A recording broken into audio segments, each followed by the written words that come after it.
Hello students, grand mathematics analysis class में आपका स्वागत है। आज क्लास 10th के हम लोग बहुत ही इम्पोर्टेंट क्वेश्चन को देखेंगे।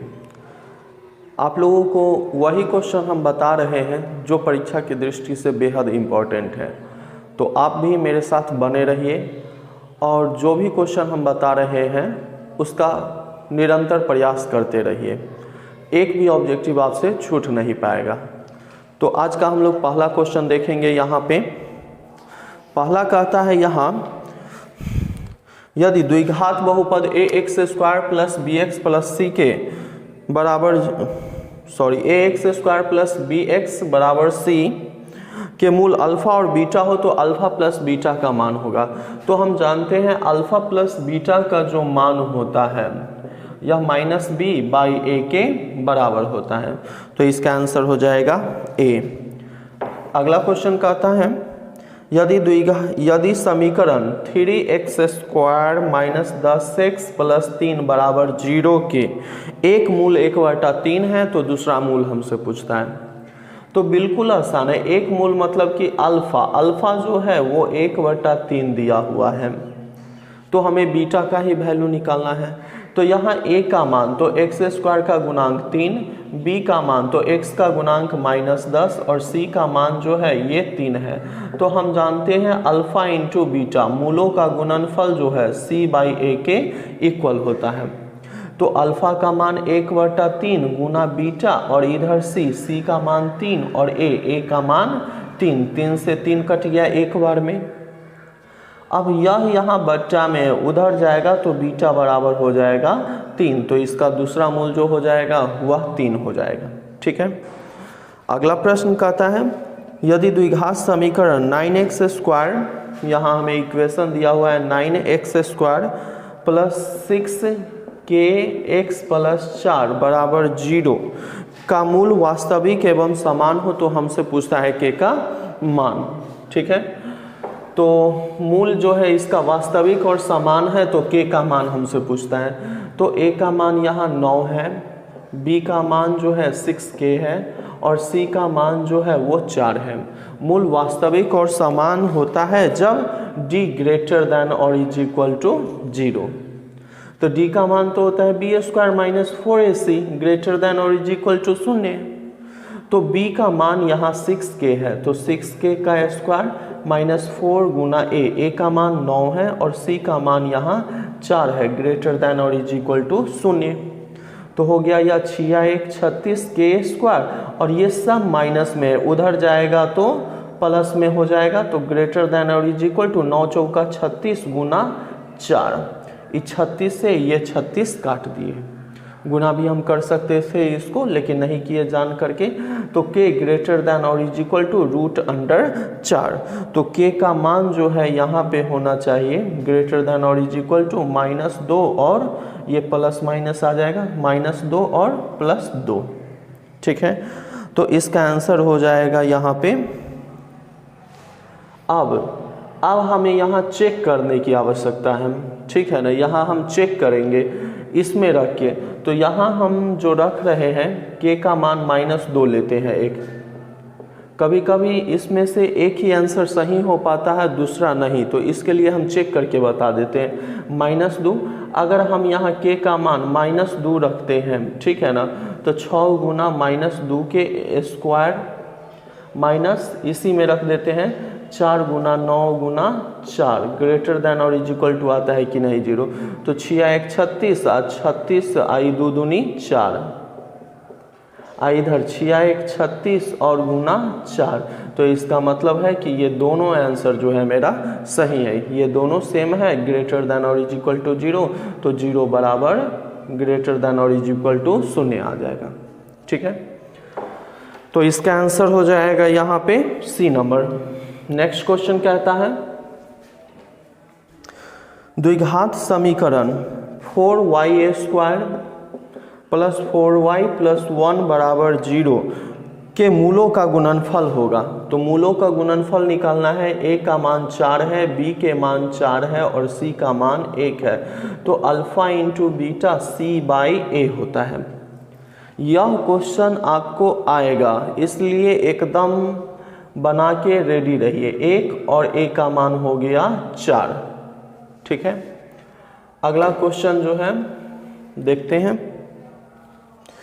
कहता है यदि x + 2 उसके बाद है 3x और उसके बाद 4x + 1 समांतर श्रेणी में हो तो x का मान। पिछले ही वीडियो में हमने इस तरह के प्रश्न को देखा है। हमें यहाँ कहता है d का मान, तो हम सेकेंड पद में से पहला पद घटाएंगे तो ये d हुआ, या हम थर्ड पद में से दूसरा पद को घटाएंगे तो ये भी dA है, और दोनों d है तो दोनों समान हो जाएगा। ठीक है, यह A1 है, A2 है और यह A3 है। यहाँ A2 में से A1 को घटाए हैं और यहाँ A3 में से A2 को घटाए हैं। तुम लोग गौर से देखते रहो, अगर नहीं देखोगे तो फंस जाओगे, इसलिए एकदम गौर से तुम लोग देखते रहो। तो 3x इससे गुना करेंगे -x और इससे इसमें तो -2, 4x + 1 और ये -3x, तो 2x - 2 और इधर घटेगा तो x + 1। ठीक है, अब ये इधर आएगा तो 2x - x और 1 और ये माइनस में है, इधर आएगा तो प्लस में, तो x बराबर हो गया 3। तो यहाँ जो है x का मान हो गया यहाँ पे 3। ठीक है, नेक्स्ट क्वेश्चन कहता है समांतर श्रेणी दिया हुआ है 0 - 4 उसके बाद -8 -12 का सार्वंतर है। तो हम जानते हैं सार्वंतर दूसरा पद में से पहला पद को घटा देना है। तो ये -4 में से 0 जाएगा, आ जाएगा -4। तो इसका आंसर जो हो जाएगा ये हो जाएगा C नंबर। और अगला क्वेश्चन तुम लोग वीडियो को स्टॉप करके बना के आंसर कमेंट में लिखो, और लिखने के बाद मेरे आंसर से मिलाना कि तुम्हारा आंसर सही है अथवा गलत है। तो तैयार हो जाओ तुम लोग, बिल्कुल आसान है। ठीक है, लिख दिए होगे तो गौर से अब देखो। कहता है समांतर श्रेणी यहाँ दिया हुआ है 14, 9, 4 ...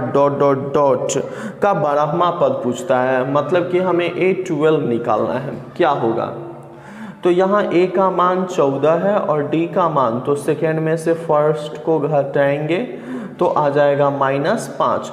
तो A12 को A प्लस लिखेंगे 11D। A का मान यहाँ 14 है और जोड़ 11 गुना D का मान -5 है, तो हो गया 14 और 11 × 5 = 55।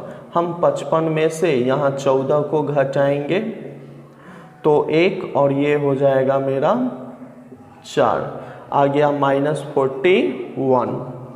ठीक है, तो इसका आंसर B नंबर हो जाएगा। बिल्कुल आसान था। नेक्स्ट क्वेश्चन कहता है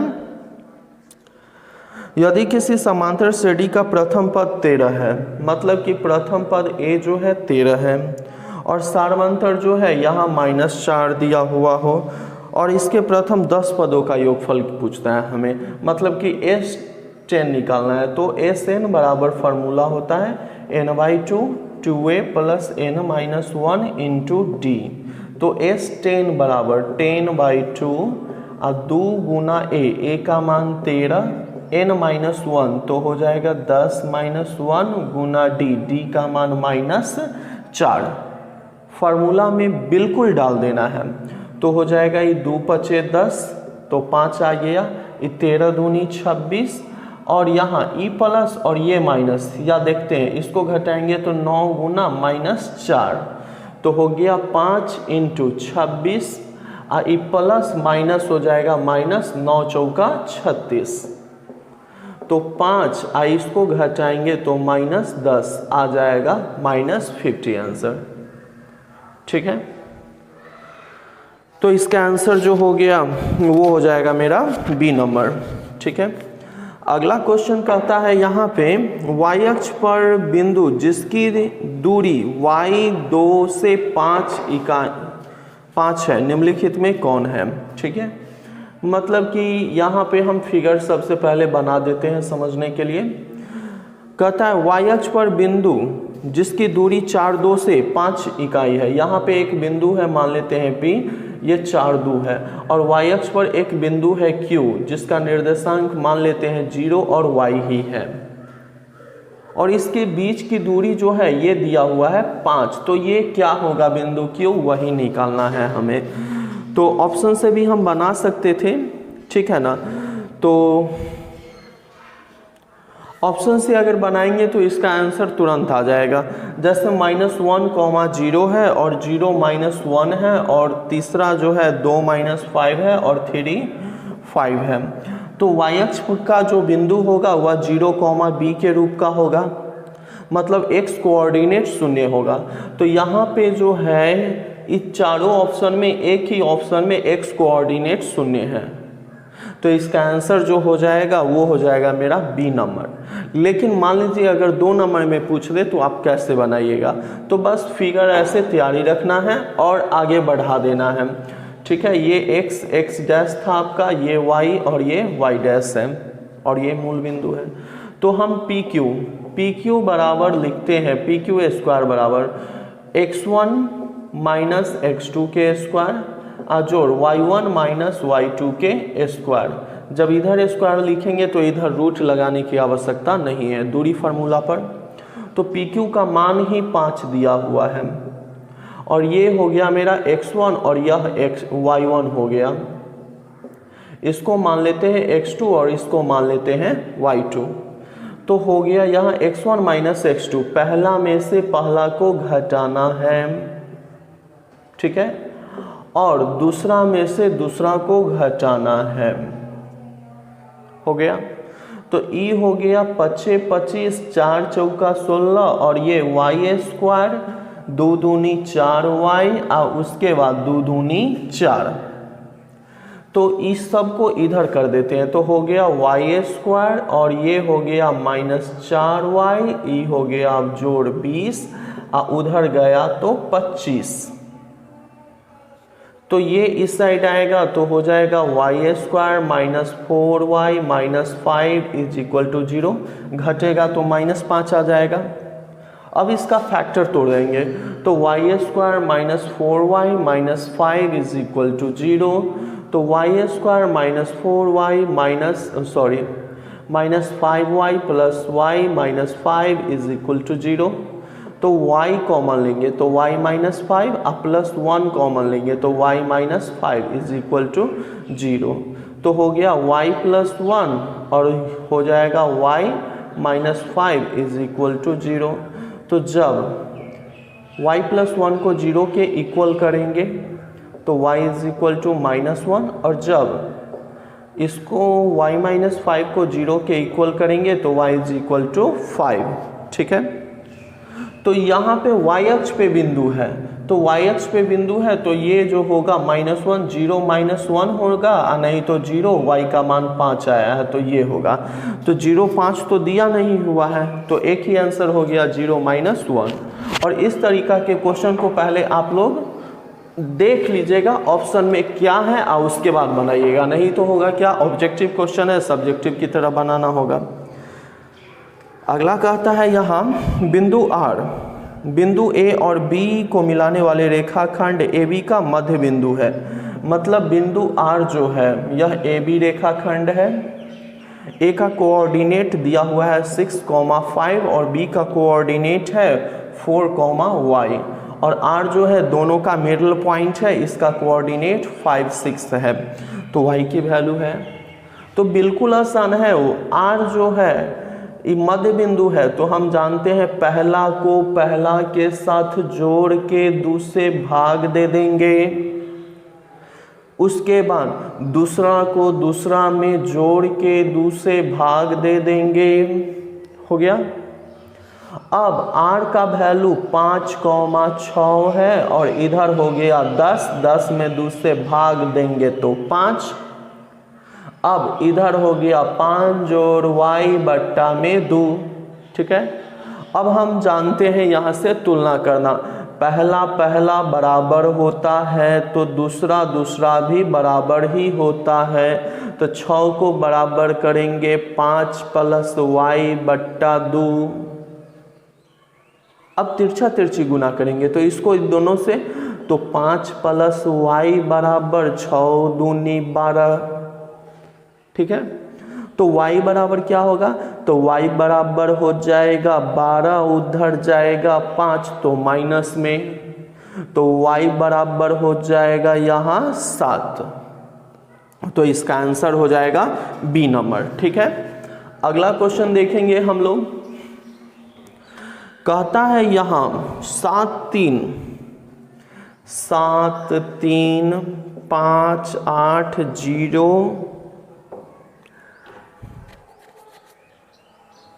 6 है, 6 10 9 12, ठीक है। कहता है माध्यिका होगा, तो गिन लेते हैं 3 3 6 2 8, सम संख्या में है तो पहले आरोही क्रम में हम सजा देते हैं। तो सबसे छोटका यहाँ 3 है आरोही क्रम में, ये 2 नंबर में भी आपको काम दे देगा हम कैसे बनाते हैं। तो सबसे पहले इसको आरोही क्रम में लिखेंगे, तो 3 3 के बाद 5 5 के बाद 6 6 के बाद 7 7 के बाद 8 8 के बाद 9 9 के बाद 10 10 के बाद 12, 1 2 3 4 5 6 7 8 सम संख्या में रहता है तो माध्यिका जो होता है वो होता है n1/2 n/2वां प्रेक्षण प्लस n/2 प्लस 1वां प्रेक्षण, यही होता है माध्यिका। तो 1/2 n/2, तो n के मान तो 8 है तो 8/2वां प्लस यहाँ रख देते हैं 8/2 प्लस 1वां। यहाँ प्रेक्षण हटा दिए हैं, आप लोग एग्जामिनेशन में 2 नंबर में बनाइएगा तो लिख दीजिएगा। तो 1/2 और ई तो हो गया 4वां प्रेक्षण, और इधर हो जाएगा मेरा 4 आए 1 5, तो 5वां प्रेक्षण, ठीक है। तो 1/2 चौथा, तो 1 2 3 4 7 है, और 5वां 8 है, 8 7 15/2, 2 से 7.5 में, ठीक है। तो इसका आंसर जो हो जाएगा यहाँ पे बी नंबर हो जाएगा। बिल्कुल आसान है, आप लोग गौर से देखते रहिए। अगला कहता है यहाँ 9 3 4 7 2 9 6 7 9 9 में बहुलक कौन है। 9 एक बार आया, 2 बार आया, 3 बार, 4 बार, सबसे अधिक बार 9 आया। तो हम जानते हैं जो सबसे अधिक बार आए वही उसका बहुलक होता है। तो इसका आंसर हो जाएगा 9। 9 जो है सबसे अधिक बार आता है। अगला कहता है निम्नलिखित में कौन संख्या अभाज्य है। आप लोग जल्दी से कमेंट कर दीजिए। इस क्वेश्चन को हम रहने देते हैं और देखते हैं आप जो भी लोग मेरे वीडियो को देखते हैं वो क्या रिप्लाई देते हैं। इसमें 27, 35, 13 और 56 कौन अभाज्य संख्या है, देखते हैं कौन लोग सही जवाब देते हैं। अगला 14 नंबर देख लेते हैं हम लोग। यदि किसी बारंबारता सारणी का माध्य को ऐसे इंडिकेट करते हैं, ये दिया हुआ है 8.9 और उसके बाद माध्यिका जो है ये दिया हुआ है यहाँ पे माध्यिका 9 है। तो कहता है बहुलक क्या होगा। और पिछले वीडियो में हम बहुलक के लिए फार्मूला लिखे थे। यदि आप नहीं देखे हैं तो प्लेलिस्ट में जा कर के देख सकते हैं। तो बहुलक होता है 3 गुना माध्यिका अब -2 गुना माध्य, ठीक है, ये फार्मूला होता है। तो यहाँ 3 गुना माध्यिका m के मान 9 है, 2 गुना माध्य के मान 8.9 है। तो हो गया 9 तिया 27 माइनस 8 दूनी 16 के 6 हासिल 9 दूनी 18 के 8 हासिल 1 और 8 दूनी 16 और 1 17, मतलब 27.0 17.8, ये 2 और ये हो गया 6, तो 9 और ये 0 10 के 0 10 और 7 17 1 1 2, ठीक है। तो ये हो जाएगा मेरा 9.2। क्वेश्चन सब बिल्कुल आसान है, इसका आंसर सी हो जाएगा। आप लोग गौर से देखिए और बनाइए, अगर नहीं देखिएगा तो गड़बड़ा जाइएगा। कहता है यहाँ पे 19 और 25 का समांतर माध्य है, तो समांतर माध्य के लिए फार्मूला होता है a + b/2, मतलब कि दोनों को जोड़ के 2 से भाग देना है। जितना का पूछे उतना को जोड़ के उतना ही से भाग दे देना है। तो हो गया यहाँ पे 14 के 4, 3 1 4 बट्टा 2, 2 से कट गया 22 बार में, तो आंसर होगा बी नंबर। ये क्वेश्चन आप देख लीजिएगा, ये भी पहले आ चुका है। अगला क्वेश्चन है, किसी घटना E के लिए probability of E plus probability of E dash E ना बताएंगे। ये क्वेश्चन आप लोगों को ना बताएंगे, आप लोग कमेंट में इसका आंसर लिखिएगा। हम देखना चाहते हैं किन लोगों का आंसर सही है। ये क्वेश्चन आपके लिए था। कहता है 2 सिक्के के उछाल में 2 शीर्ष आने की प्रायिकता है। 2 सिक्का को उछालते हैं तो head head, head tail, tail head और हेड टेल, यही 4 परिणाम आते हैं। तो शीर्ष मतलब हो गया चित, बहुत लोग घबरा जाते हैं, शीर्ष मतलब चित हो गया। तो कहता है यहाँ 2 शीर्ष आने की प्रायिकता है। 2 शीर्ष मतलब 2 चित, तो 2 चित कैगो है, एगो, और टोटल कितना है 4 गो, तो 1/4 कन्फर्म हो जाइए। चित पट क्या होता है, शीर्ष क्या होता है। अगला कहता है यदि किसी ऊर्ध्वाधर स्तंभ की ऊंचाई जमीन पर उस स्तंभ की छाया की लंबाई की √3 गुनी है तो सूर्य का उन्नयन कोण ज्ञात करें। बिल्कुल आसान क्वेश्चन है। यहाँ मान लेते हैं AB स्तंभ है और BC इसकी छाया है। तो यदि किसी ऊर्ध्वाधर स्तंभ की ऊंचाई E जो है सो उस स्तंभ की छाया की लंबाई की √3 गुनी है। अगर E मान लेते हैं x है तो यह ऊंचाई जो है यह √3x है। तो हमसे पूछता है इस सूर्य का उन्नयन कोण क्या होगा। तो हम जानते हैं इस कोण के लिए ये लंब है और ये आधार है। लंब और आधार tan थीटा में होता है, तो tan थीटा बराबर लंब हो गया √3x और आधार हो गया x। x से x कट गया तो tan थीटा बराबर √3। अब तो आप लोग जानते ही हैं √3 कितने में होता है, तो ये होता है 60 में। तो थीटा बराबर हो जाएगा यहाँ 60। गौर से देखिए, नहीं तो आप लोग जाल में फंस जाइएगा। एक कहावत है, शिकारी आएगा जाल बिछाएगा लेकिन आप लोग फंसना नहीं। ऐसा ना कि ये क्वेश्चन गड़बड़ा के आ जाइएगा, इससे भी पहले आ चुका है इसलिए बोल रहे हैं। अगला कहता है A और B अभाज्य संख्या है तो लसा AB क्या होगा। कोई दिक्कत नहीं है, A और B अभाज्य संख्या है। इस क्वेश्चन को समझने के लिए एग्जाम्पल लेना पड़ेगा। A बराबर 3 और B बराबर 5, दोनों अभाज्य संख्या है। तो दोनों का एलसीएम क्या होगा। जब एलसीएम न निकलता है तो दोनों को गुना करके लिख देते हैं। उसी प्रकार A और B अभाज्य संख्या है तो इसका जब एलसीएम न निकलेगा तो क्या लिखेंगे, A गुना B। तो इसका आंसर जो होगा वो हो जाएगा सी नंबर। ठीक है। निम्नलिखित में कौन किसी घटना की प्रायिकता नहीं हो सकती है। तो A नंबर में 1/3 है, 0.33 आएगा इसका वैल्यू, तो ये होगा क्योंकि प्रोबेबिलिटी ऑफ E जो होता है 0 से बड़ा और उसके बराबर, 1 से छोटा और उसके बराबर होता है। ये ध्यान में रखिएगा। B नंबर तो बोल दिया 0.3, तो ये जो है 0 से बड़ा है, 0 से बड़ा है और 1 से छोटा है, तो ये भी होगा। और C है 33%, तो 33 अब बट्टा में परसेंट के लिए 100, तो 2 शून्य है तो 2 के बाद दशमलव, तो 0.33 आ गया। तो ये भी 0 से बड़ा है और छोटा है 1 से। और D में तो 7/6 है, तो एक बार में मतलब कि आ जाएगा 1.1। आगे और भी लगेगा, लेकिन यहाँ देख रहे हैं इसका मान जो है 1 से बड़ा है, जबकि प्रोबेबिलिटी ऑफ E का मान 1 से छोटा या उसके बराबर होना चाहिए। तो कौन नहीं है, तो D नंबर नहीं है। अगला क्वेश्चन कहता है यहाँ पर समीकरण 7x² माइनस 12x प्लस 18 बराबर 0 के मूलों के योग एवं मूलों के गुणनफल का अनुपात है।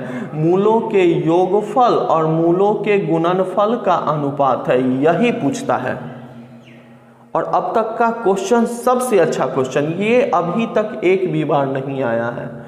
आप लोग गौर से देखिएगा।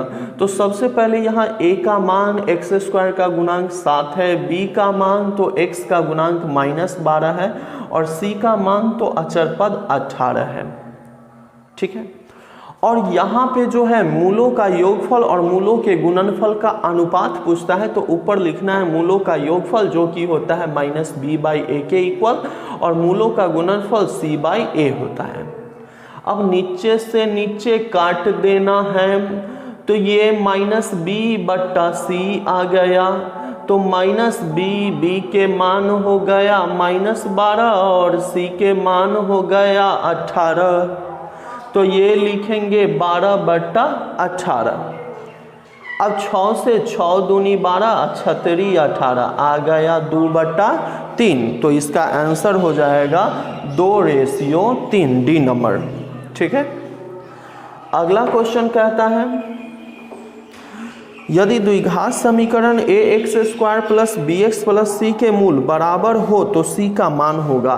तो बराबर है तो d बराबर तो 0 होता है और x बराबर फार्मूला होता है -b प्लस माइनस √d, अब बच्चा में 2a तो -b अब प्लस माइनस यहाँ तो वैल्यू 0 हो जाएगा और ये 2a तो आ गया -b/2a इसका आंसर। ठीक है। कॉन्सेप्ट क्लियर करते हुए देखना है हम लोगों को। अब कहता है y बराबर 10 का आलेख कैसी सरल रेखा होगी, तो ये भी तो खींच के समझाना पड़ेगा, नहीं तो हम तो जानते हैं आप लोग कितना समझते हैं। तो गौर से देखिए, ये y डैश है, चलिए मान लेते हैं ये 1 है, ये 2 है, ये 3 है, 4 है, 5 है, 6 है, 7 है, 8 है, 9 है, 10 है।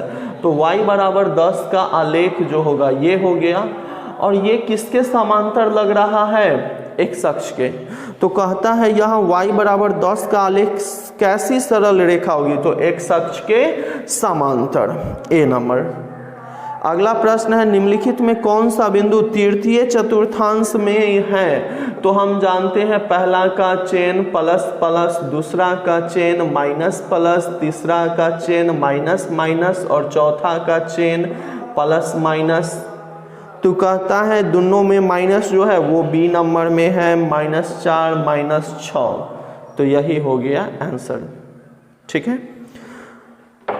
अंतिम क्वेश्चन आज का है यहाँ एक समांतर श्रेणी नहीं श्रेणी होना चाहिए, अर्थमेटिकल प्रोग्रेशन का प्रथम पद a हो और सारवंतर d हो तो इसके प्रथम n पदों का योगफल है। तो हमें तो पता है Sn, योगफल को Sn से इंडिकेट करेंगे हम, तो हो गया n/2 × 2a plus n-1 × d, तो ऐसा एक ही गो नजर आ रहा है सी नंबर। ठीक है स्टूडेंट्स, यदि आप लोगों को मेरा वीडियो अच्छा लगे तो मेरे चैनल को सब्सक्राइब कीजिएगा और वीडियो को लाइक अवश्य कीजिएगा।